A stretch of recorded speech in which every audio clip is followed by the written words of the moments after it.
Assalamualaikum warahmatullahi wabarakatuh. Baiklah, mari sebelum kita lanjutkan perkuliahan yang kedua ini, kita buka bersama dengan membaca surat Al-Fatihah untuk kita semua, keluarga kita, guru-guru kita. Semoga senantiasa dilindungi oleh Allah, diberikan kesehatan, diberikan ilmu yang bermanfaat. Al-Fatihah.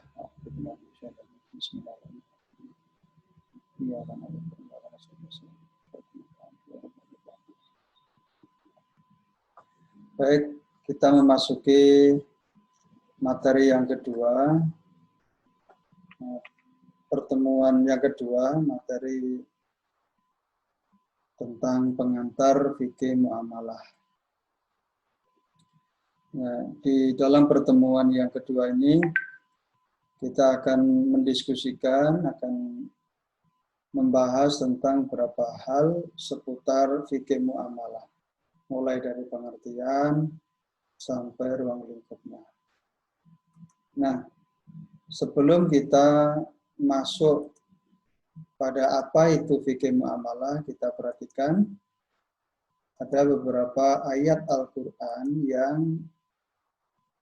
kalimatnya atau ada kata di dalamnya adalah bermakna faqih, yufaqihu fiddin, faqaha yufaqihu, bermakna mengetahui atau bermakna mengerti. Yang pertama dari surat Hud ayat 91, a'udzubillahi minasyaitonirrajim. Qalu ya Syu'aibu ma nafqahu katsiran mimma taqul.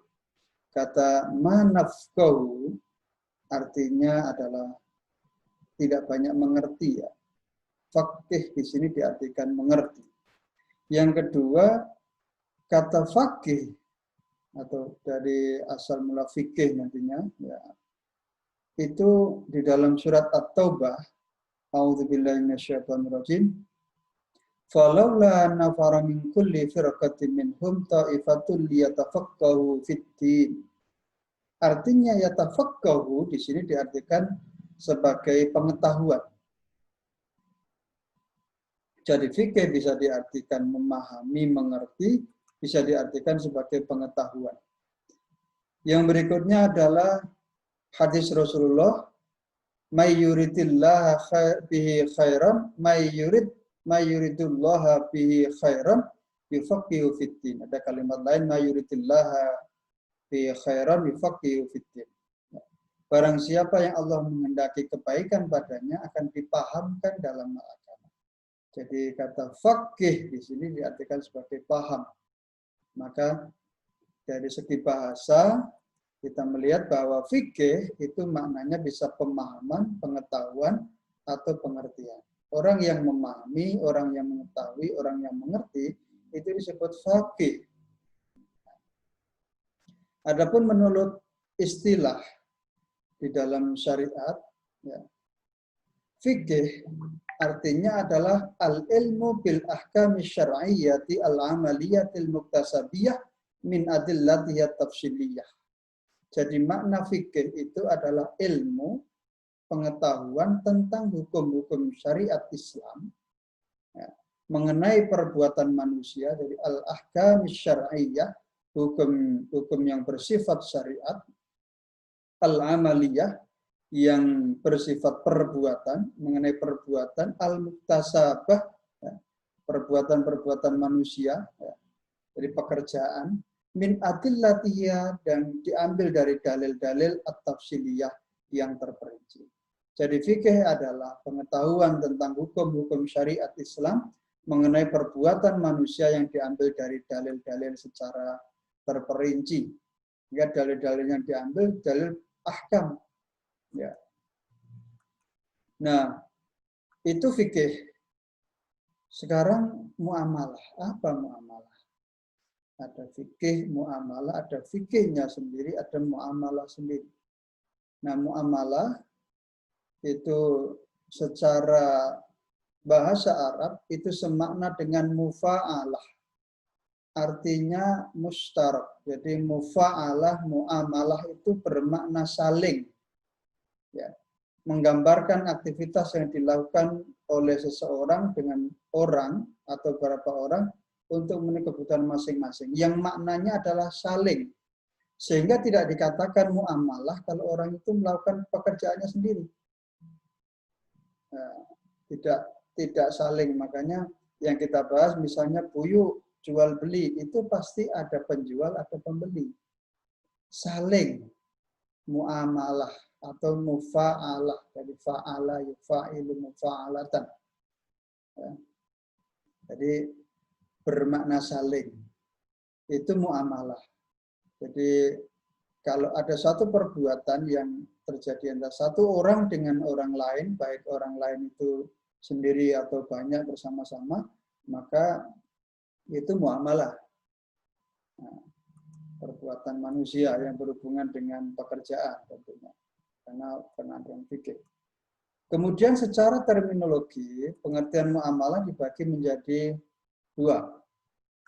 Muamalah dalam arti luas, ya, dan yang sekarang muamalah dalam arti luas, menurut Yusuf Musa, itu menggambarkan bahwa muamalah adalah peraturan Allah yang harus diikuti dan ditaati dalam hidup bermasyarakat untuk menjaga kepentingan manusia. Dari pengertian di atas dapat diketahui bahwa muamalah adalah aturan-aturan atau hukum Allah untuk mengatur manusia dalam kaitannya urusan duniawi.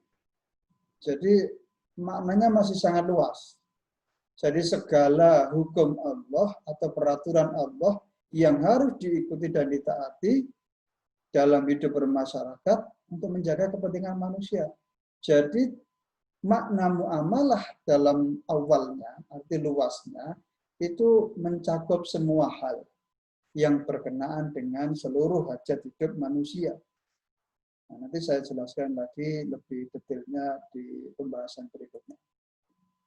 Dalam arti sempit, ya, tadi ada makna muamalah dalam arti luas dan ada muamalah dalam arti sempit. Menurut Hudari Beck, muamalah adalah semua akad yang membolehkan manusia saling menukar manfaat di antara mereka.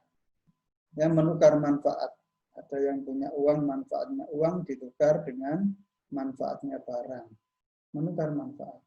Ada yang punya tenaga ditukar dengan uang. Berarti jasa. Sewa menyewa manfaat. Nah, itu jadi akad yang bolehkan manusia menukar manfaat.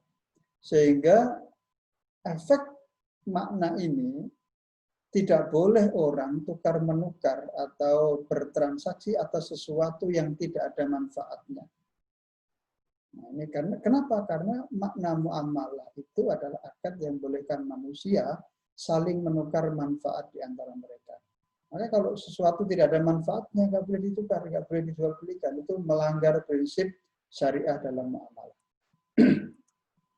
Yang kedua, menurut Rashid Ridho, tukar-menukar barang atau sesuatu yang bermanfaat dengan cara-cara yang telah ditentukan. Ya, sama, menukar manfaat.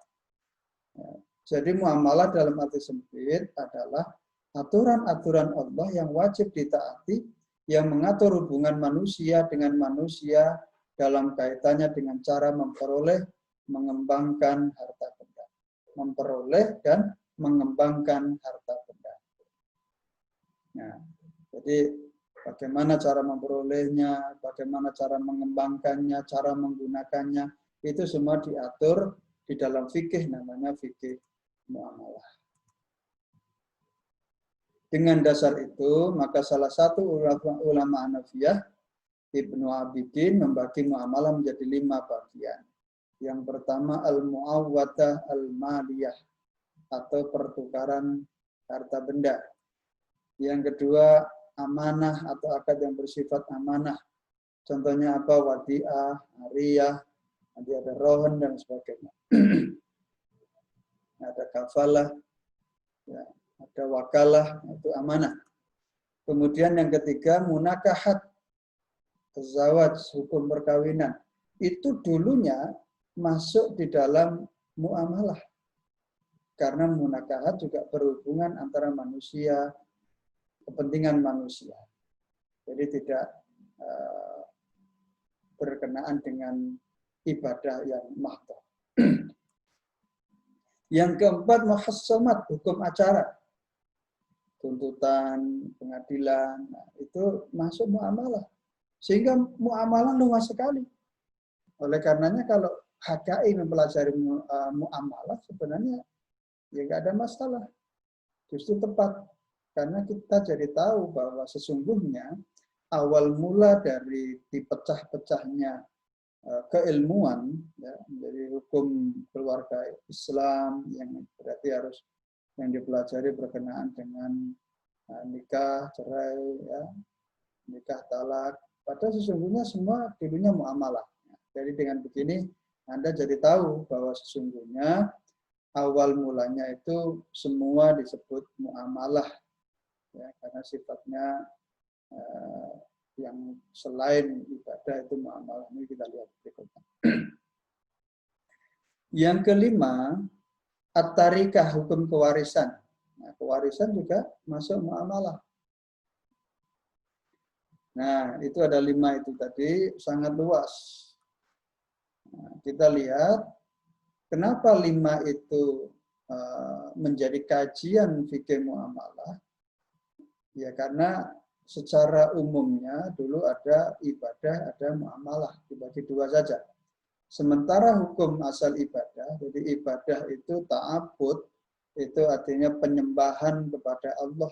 Jadi ada satu ritual yang memang diperintahkan, disyariatkan untuk hubungan vertikal antara manusia dengan Tuhan, antara manusia dengan Allah. Itu ibadah.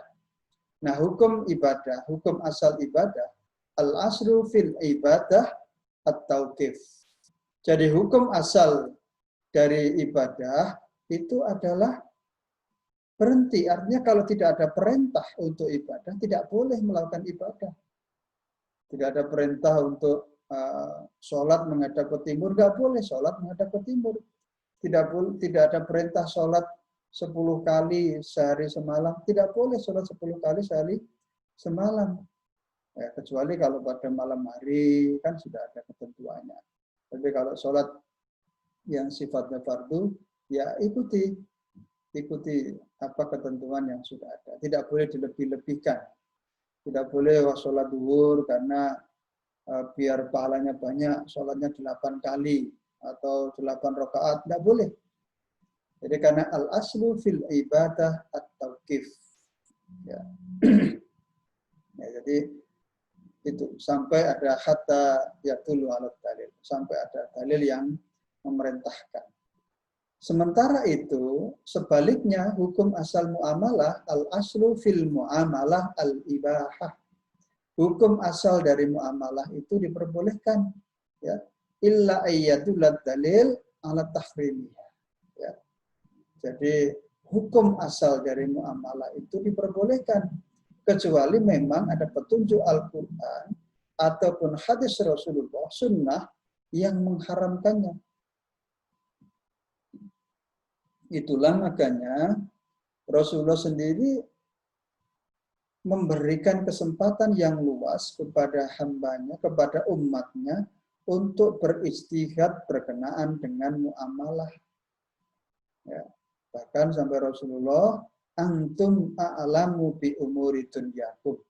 Rasulullah sampai menyatakan di dalam hadisnya bahwa kalian lebih paham, lebih mengerti tentang urusan dunia kalian. Kenapa? Karena memang dunia itu perkembangan cepat sekali.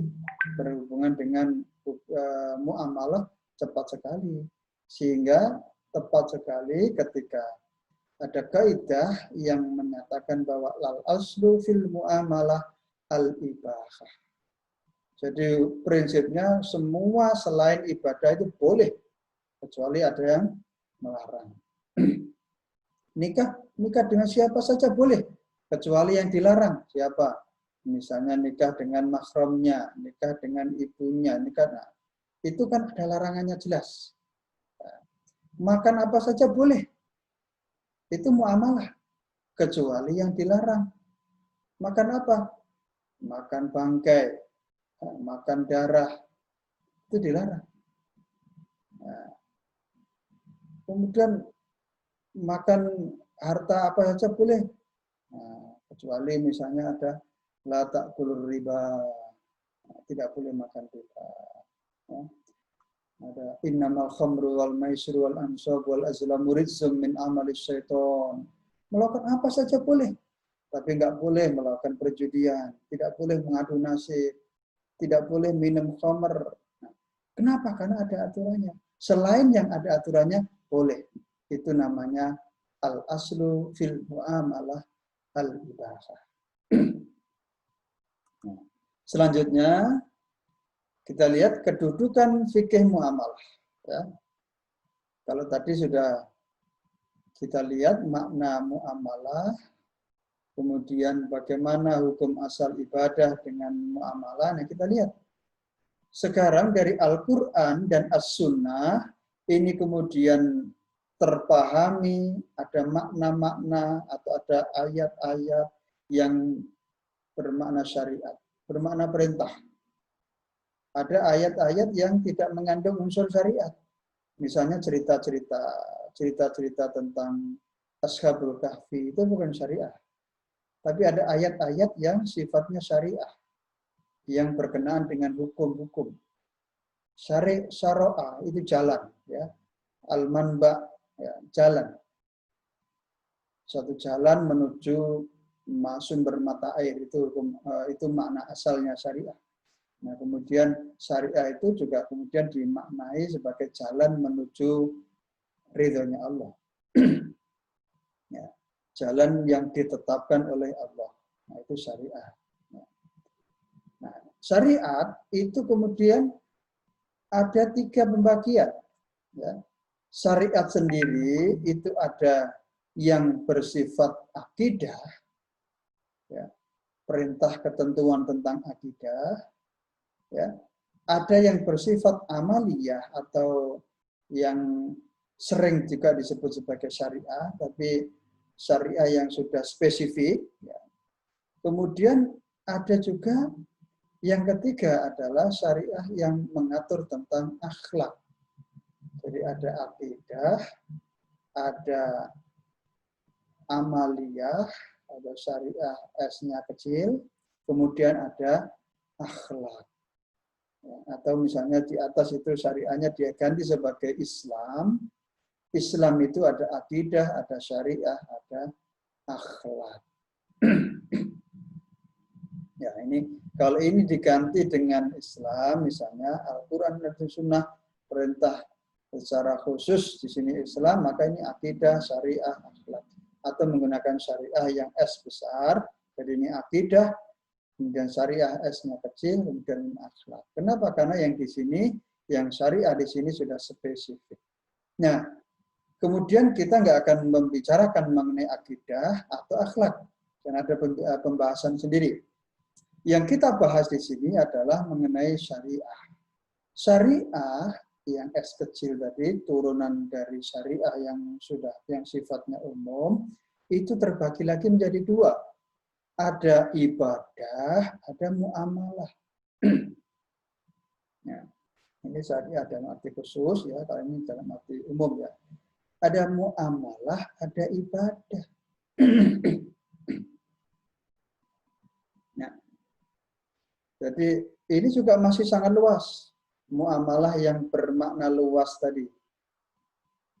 Nah, kemudian diistihadi. Ya, ada mujtahid, ulama mujtahid, dari dalil-dalil yang terperinci di sini, masih tercampur di sini, kemudian diijtihadkan. Akhirnya terbagilah, ya, setelah diistihadkan, dipahami, namanya dipahami, dimengerti, ya, diketahui, itu menjadi fikih. Jadi ayat-ayat tadi itu menjadi sebuah fikih. Nah, hasil istihad itu menjadi sebuah fikih, namanya juga fikih muamalah dan fikih ibadah. Nah, bisa dimengerti jadi, ya. Awal mula dari syariah yang sifatnya umum, ini berisi 3, akidah, amaliyah atau syariah kecil, kemudian akhlak. Yang syariah sendiri ini Di dalamnya ada dua, ada muamalah, ada ibadah. Kemudian ada ulama mujtahid beristihad, muncullah fikih. Fikihnya juga tentu dua, ada fikih ibadah, ada fikih muamalah. Nah, di sini fikih ibadah ya seperti sholat, puasa, haji, zakat. Ini semua ada ketentuannya, ada perintah-perintah secara langsung dan langsung berhubungan dengan Allah. Ya. Kemudian yang muamalah, ya, itu macam-macam sekali. Ya, masih sangat luas di sini. Kemudian terbagi ada berkenaan dengan munakahat atau perkawinan, ada mawaris, hukum waris, ada muamalah maliyah, hukum bisnis, ada jinayah atau hukum pidana, ada siyasah, hukum tata negara, ada murafaat atau hukum acara. Jadi banyak sekali. Tentu di dalam pembahasan fikih muamalah yang kita pelajari ini, kita tidak membahas semuanya. Karena kalau kita bahas semuanya nanti bertabrakan atau tempuk dengan mata kuliah yang lain. Ada mata kuliah munakahat, ada mawaris, ya, ada hukum pidana, ada hukum tata negara dan sebagainya. Sehingga yang kita pelajari di sini adalah muamalah maliyah. Muamalah yang berhubungan dengan harta atau hukum bisnis. Nah, ini kita lihat bagaimana sumber hukum fikih muamalah itu, ya. Dari Al-Quran dan As-Sunnah diistihadkan, ada maqasidus syariah, ya.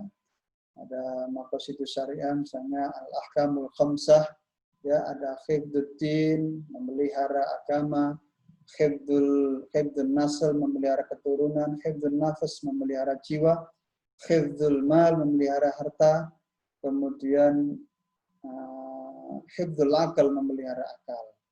Nah, itu diambil maqasidus syariahnya. Nah, kemudian ada istihad yang menggunakan metode istilahi, metode ta'lili, metode bayani, ya.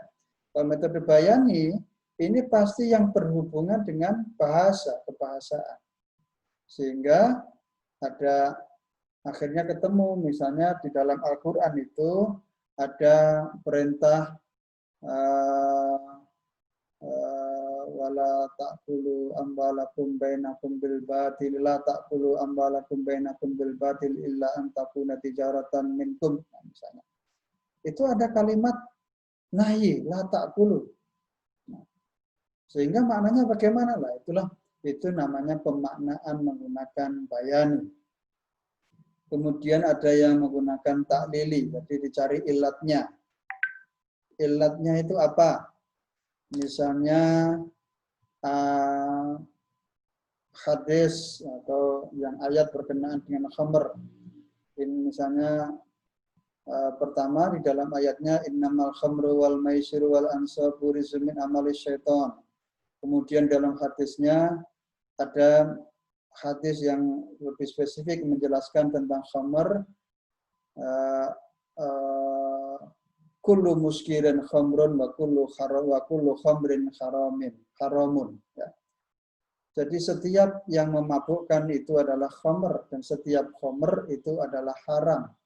Maka dicari ilatnya apa? Ilat dari khamrnya itu apa? Nah, kemudian dipahami dengan metode taklili atau kias. Ilatnya adalah memabukkan. Sehingga misalnya ada yang bukan khamr tapi narkoba.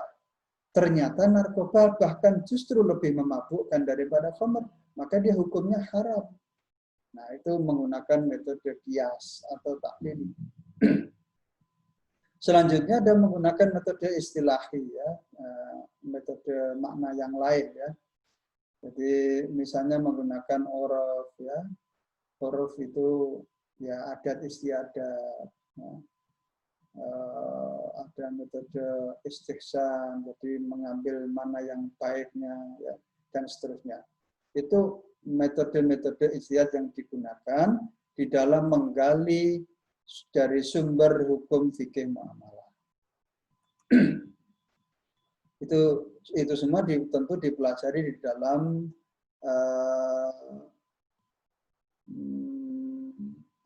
kaidah fikih atau di dalam usul fikih ya.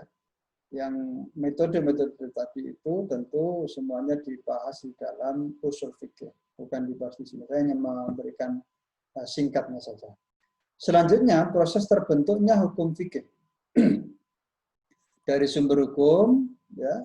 Kemudian sumber hukum itu adalah Al-Quran dan As-Sunnah. Lalu sumber hukum yang sudah statis itu dihadapkan dengan realitas kehidupan yang dinamis, maka disinilah membutuhkan perantara. Ya. Realitas hidup kehidupan itu dinamis, terus bergerak. Budaya manusia terus bergerak. Zaman terus berubah. Peradaban juga mengalami perubahan. Adat istiadat juga begitu. Hukum terus berkembang, ya, berubah. Sosial juga seperti itu. Nah, karena realitas kehidupan yang terus berubah, sementara sumber hukum Al-Quran dan Sunnah sudah berhenti, sudah statis. Maka disinilah dibutuhkan pemahaman. Ya. Dipahami sumber hukumnya, dipahami realitas kehidupannya, akhirnya dipertemukan oleh seorang mujtahid melalui proses ijtihad. Ya. Ijtihad itu adalah istinbatul hukmi, menggali hukum. Ya.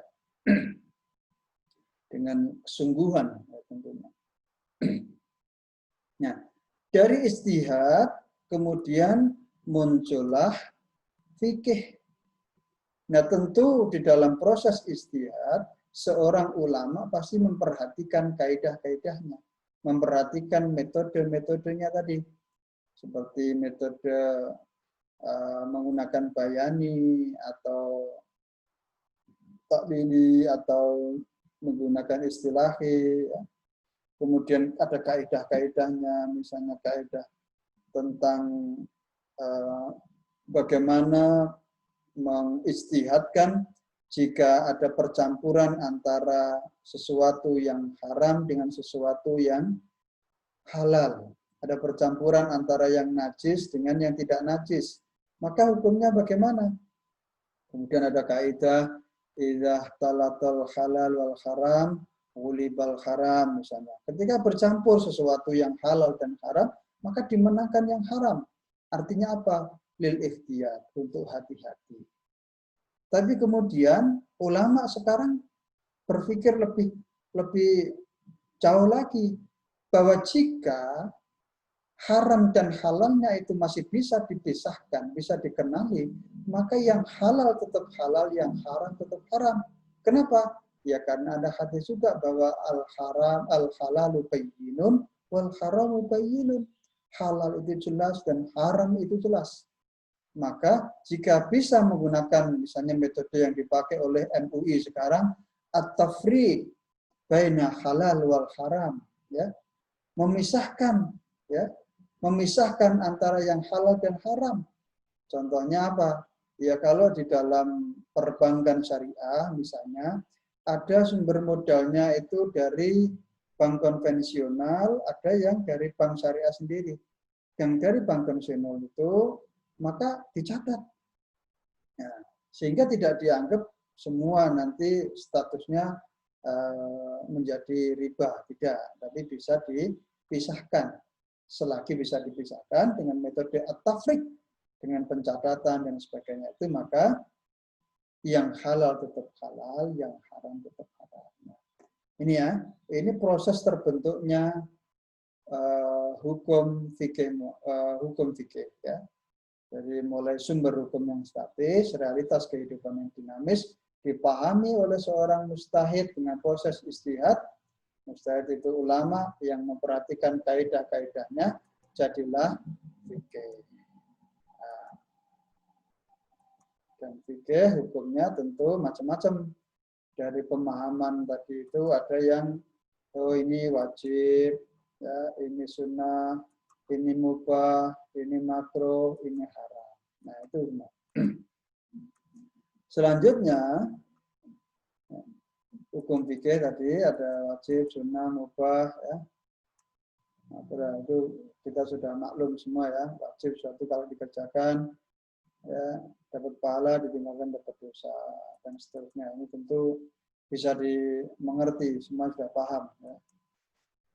Nah, kemudian ruang lingkup fikih muamalah. Nah, kita sekarang mulai masuk fikih muamalah maliyah. Ya. Objek fikih muamalah ya, yang kita kaji itu ada 3. Ada berkenaan dengan harta, teori akad, dan konsep hak atau kepemilikan. Nah, kemudian bentuk akadnya dari sisi tujuan, ya, akad nanti yang lebih banyak akan dibahas lebih lanjut dalam pertemuan-pertemuan selanjutnya. Bentuk akad dari sisi tujuannya ada tabarruk, ada muawwadah atau tijarah. Ya. Dari sisi tujuan orang berakad atau membuat akad, ya, itu ada yang sifatnya tabarruk, itu untuk kebaikan atau non profit transaction, ya. Jadi transaksi yang sifatnya non profit, tidak diorientasikan untuk keuntungan.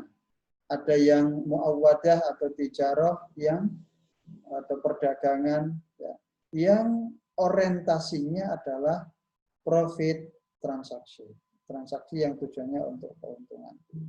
Nah, kemudian yang akad muawwadah apa saja? Nah, yang akad muawwadah ini juga dibagi menjadi 2. Ada yang natural uncertainty contract dan ada natural certainty contract. Jadi ada yang tidak pasti, kontrak yang tidak pasti, ada kontrak yang pasti. Yang tidak pasti contohnya apa? Ada kerjasama dalam perdagangan, ada kerjasama dalam lahan pertanian. Yang perdagangan misalnya musyarakah, mudharabah. Ini tidak pasti. Apanya yang tidak pasti? Yang tidak pasti adalah bagi hasilnya, perolehannya.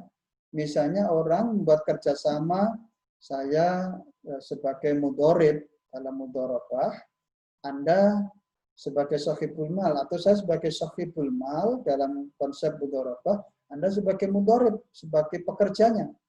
Saya modal 1 miliar, Anda kerjakan uang 1 miliar itu untuk usaha apa saja. Anda buat perdagangan atau Anda buat pabrik dan sebagainya. Nah, hasilnya itu nggak boleh dipastikan 1 miliar nanti saya dapat keuntungan dalam setiap bulannya 100 juta, Anda bisa. Yang bisa hanyalah bagi hasilnya saja. Jadi porsinya, misalnya saya porsinya 50% atau 60%, Anda porsinya 40%, atau saya 70%, Anda 30%. Nah, berapa nilai 70% dan 30% itu bergantung dari hasil yang diperoleh. Itu namanya tidak pasti. Atau kerjasama dalam lahan pertanian, ya sama saja. Anda punya lahan, saya punya lahan, Anda yang mengerjakan lahan itu, musyaraah dan sebagainya. Sama juga seperti itu. Kemudian ada yang natural certainty contract, yang pasti. Ya, yaitu jual beli dan ijarah atau jualan. Jual beli, ya orang jual beli sudah pasti. Saya beli sekian, saya jual, ini saya beli sekian, jadi Anda jual berapa ya sudah pasti. Ya, Anda sudah bisa langsung ambil untung. Nah, jadi langsung dalam proses murabah, salam, istinasor sama jual beli. Jadi kalau jual beli itu langsung bisa ada kepastian. Jadi ini mau dijual dengan keuntungan berapa, misalnya Anda kerjasama dalam itu, dalam proses jual beli, kan sudah bisa ditentukan. Nanti Anda jual harga sekian, nah, itu bisa. Nah, ijarah juga demikian. Nah, itu akad muawwadah. Kemudian akad tabarruk, ya, akad tabarruk ini dibagi macam-macam. Ada yang sifatnya pelayanan jasa, ada peminjaman uang, ada yang memberikan harta. Tabarruk untuk kebaikan. Pelayanan jasa misalnya wakalah, wadiah, ariyah. Misalnya wadiah, di dalam perbankan syariah sering digunakan istilah wadiah, titipan. Kalau Anda menabung yang sifatnya kecil, bukan untuk deposito, maka akadnya sangat dimungkinkan adalah wadiah, titipan. Maka di sini bank tidak boleh menjanjikan setiap bulan akan mendapatkan uang sekian-sekian. Tidak boleh. Kenapa? Karena titipan ini adalah tabaruk. Yang boleh adalah bonus. Dan sifatnya bonus tidak boleh diperjanjikan di awal. Hanya ya nanti akan dapat bonus kalau perusahaan dapat keuntungan gitu aja. Nggak boleh diperjanjikan nilainya berapa. Nah itulah, itu namanya wadiah. Kemudian ada yang kedua adalah peminjaman uang. Peminjaman uang ini ada qard, ada rohan, ada hewalah, ada kafalah. Ya. Jadi qard misalnya Anda meminjamkan uang, nah itu nggak boleh. Anda kemudian nanti baliknya sekian, nggak boleh. Ya. Tapi kalau misalnya yang Anda pinjami kemudian nggak perjanjikan di awal, lalu setelahnya ngasih, itu boleh saja. Ada ulama yang itu membolehkan. Dan secara umum boleh. Ya. Karena tidak ada perjanjian. Rohan gadai, hiwalah, ya, hiwalah itu pengalihan hutang, ya, ada kafalah, ya, pertanggungan seperti asuransi, itu tabaruk juga. Nah, kemudian kafalah juga biasa digunakan oleh kartu kredit juga. Ya. Kemudian yang ketiga memberikan harta, hibah, ya, orang menghibahkan itu, ya tentu niatnya adalah kebaikan. Wakaf, wasiat, sedekah, hadiah, ya. Itu adalah macam-macam akad tabaruk. Yang berikutnya, ya, yang ketiga selain tadi mengenai muawwadah, kemudian tabaruk, juga berkenaan dengan perlindungan terhadap hak-hak maliyah. Ya. Misalnya, ya di dalam fikih muamalah juga dibahas tentang ada larangan wasat, larangan ihtikar, menimbun atau monopoli, ya, larangan riba, tadlis, tawrir, ya. Ada hak khiyar, ya, hak untuk memilih melanjutkan atau tidak, itu perlindungan terhadap hak-hak maliyah, kepailitan, ya, kemudian barang temuan, pengampuan dan seterusnya. Itu adalah kajian muamalah, fikih muamalah yang tujuannya adalah perlindungan terhadap hak-hak kebendaan. Kemudian ada penyelesaian sengketa hak maliyah, ya, macam-macam prosesnya. Ya, ada iqalah, kismah, ada suluh, ada tahkim. Nah, selanjutnya adalah prinsip-prinsip muamalah. Nah, prinsip-prinsip muamalah ini ada beberapa prinsip yang perlu Anda pahami. Yang pertama prinsip tauhid, yang kedua prinsip akhlak, yang ketiga prinsip hukum. Di dalam melaksanakan muamalah yang pertama tauhid. Tujuan dari muamalah atau semua yang dilakukan oleh manusia adalah misinya ibadah. Kenapa? Ya karena wa ma khalaqtul jinna wal insa illa liya'budun. Allah itu tidak menciptakan jin dan manusia kecuali untuk pengabdian kepadanya, untuk ibadah. Yang kedua misi khilafah. Ya, karena kita adalah wakilnya Allah. Ya, wakilnya Allah. Jadi khilafah fil ard. Dalam surat Al-Baqarah, ya, kita dijelaskan. Ya. Kemudian yang ketiga, keseimbangan spiritual dan material. Ya. Jadi prinsip tauhidnya ya nggak boleh terlalu ke dunia, juga nggak boleh terlalu meninggalkan dunia, ya. Sehingga prinsipnya adalah seimbang. Ya, wabtaghi fima ataka daral akhirata wala tansa nasibaka minad dunya. Jadi ada keseimbangan. Kemudian yang kedua akhlak, prinsip akhlak. Di dalam bermuamalah harus mengedepankan akhlak al-karimah. Apa saja itu? Kejujuran, keterbukaan, kasih sayang, kesetiakawanan, persamaan, tanggung jawab, profesionalitas, itqon, ya, suka sama suka, ya, antarodin. Ya. Kemudian prinsip yang ketiga adalah prinsip hukum. Ya, secara hukum harus diperhatikan bagaimana hukum muamalah, ya, hukum asalnya boleh. Ya, muamalah itu, hukum muamalah ya, itu harus bertujuan untuk kemaslahatan manusia. Jadi jangan sampai ada perbuatan-perbuatan atau kontrak-kontrak yang tidak mewujudkan kemaslahatan buat manusia. Kemudian secara prinsip hukum juga objek muamalah harus diperhatikan halal dan baiknya, halalan thayyibannya. Ya. Kemudian juga diperhatikan hukum muamalah dari hukum yang tetap dan berubah. Mana yang itu sudah tetap, ya, sabat, yang nggak boleh diganggu gugat, dan mana yang bisa berubah, berkembang, dan seterusnya. Kemudian muamalah harus terbebaskan dari unsur-unsur yang dilarang seperti riba, judi, dan seterusnya. Itu prinsip-prinsip di dalam fikih muamalah. Selanjutnya, urgensi belajar fikih muamalah. Apa saja urgensinya? Pertama, perintah Allah. Jadi kita belajar fikih muamalah, itu kita sedang melaksanakan perintah Allah. Kenapa? Ya karena dengan mempelajari fikih muamalah, kita menjadi tahu tentang mana yang boleh, mana yang tidak boleh. Apalagi udkhulu fis-silmi kafah, masuklah di dalam Islam secara menyeluruh. Al-kafah di sini berarti tidak hanya ibadah saja, tapi juga muamalah. Nah, kemudian mempelajari fikih muamalah itu juga kunci memahami Quran dan Sunnah, utamanya yang berhubungan dengan muamalah. Kita jadi tahu tentang misalnya ayat la ta'kulu amwalakum bainakum bil batili illa an takuna tijaratan minkum.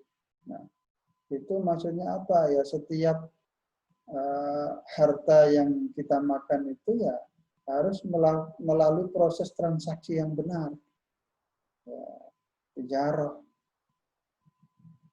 dan yang lainnya banyak lagi ya. Selanjutnya, porsi terbesar ilmu keislaman itu adalah fikih. Nah, kalau memang fikih adalah furu', ya furu', cabang, tapi dia menguasai porsi yang besar di dalam keagamaan kita, dalam Islam. Porsi akidah, ya karena akidah sifatnya sudah tetap ya, dari Allah, dari Rasulullah, ya, porsinya nggak terlalu banyak. Dan berhubungan dengan Allah, cara berhubungan dengan Allah tentu sudah terbatas. Tapi kalau berhubungan dengan sesama manusia, terus berkembang, luas, sehingga porsinya besar. Ya. Yang berikutnya melahirkan kembali ulama. Jadi dengan memahami fikih, belajar fikih, akan muncul lagi ulama-ulama, ya, ilmuwan-ilmuwan ahli agama, ahli fikih, ya, ahli tentang hukum-hukum syariah yang penting sekali untuk memahamkan masyarakat. Yang berikutnya asas kebaikan umat, ya, belajar fikih ini tujuannya adalah untuk melaksanakan asas kebaikan bagi umat manusia. Derajat mulia, ya. Orang itu yang ahli fikih itu insya Allah di masyarakat derajatnya mulia, dihormati, menjadi rujukan orang untuk bertanya. Nah, itu dihormati. Kemudian ulama akan diikuti. Ya, kalau semakin banyak orang mempelajari tentang fikih, maka banyak orang akan ikut ulama. Kenapa? Karena pentingnya kita mengikuti orang yang ahli. Nah, ulama itu sesungguhnya adalah ilmuwan.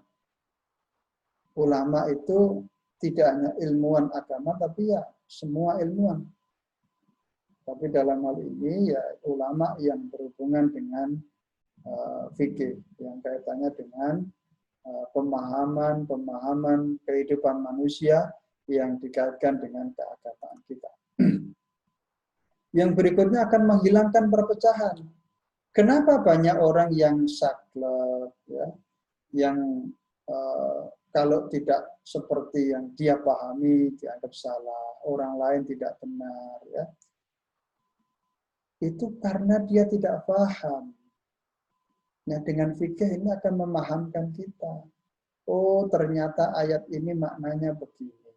Bisa dimaknai yang lain. Oh, ternyata orang yang misalnya soal sholat tarawih, ada yang 20, ada yang 8. Itu kalau tidak tahu bisa tengkar. Ada yang doa kunut, ada yang tidak kunut. Itu kalau tidak tahu bisa tengkar, saling menyalahkan. Bahkan karena seperti itu, ya, akhirnya bisa-bisa ya seperti anak muda sekarang. Jadi tidak mempersoalkan entah itu kunut atau tidak, karena sudah tidak lagi sholat subuh. Nah, itu bahaya teman-teman. Tapi jelas bahwa belajar fikih itu akan menghilangkan perpecahan. Kenapa? Karena belajar fikih berarti kita belajar memahami agama, memahami sumber-sumber agama, yaitu Al-Quran dan hadis. Yang berikutnya akan melenyapkan ekstremisme. Ya. Pemahaman-pemahaman yang sifatnya ekstrim itu akan lenyap. Itu kalau kita belajar tentang fikih. Nah, itulah kemudian yang terakhir, meruntuhkan aliran sesat. Nah, itulah urgensi kenapa kita penting sekali untuk belajar tentang fikih. Dan utamanya untuk saat ini adalah fikih muamalah. Baik, para mahasiswa sekalian, itu pengantar kuliah kita kali ini. Jika ada yang perlu ditanyakan, ada yang perlu pendalaman, silakan Anda sampaikan, Anda tulis di dalam forum. Nanti Anda diskusikan dan saya akan berikan respon atau tanggapan atas pertanyaan-pertanyaan yang Anda sampaikan. Semoga memberikan manfaat buat kita semuanya, utamanya pemahaman-pemahaman kita terhadap Al-Quran dan hadis berkenaan dengan muamalah ini akan menjadi lebih bagus lagi. Semoga kita mendapatkan ilmu yang bermanfaat. Dari saya akhiri. Wassalamualaikum warahmatullahi wabarakatuh.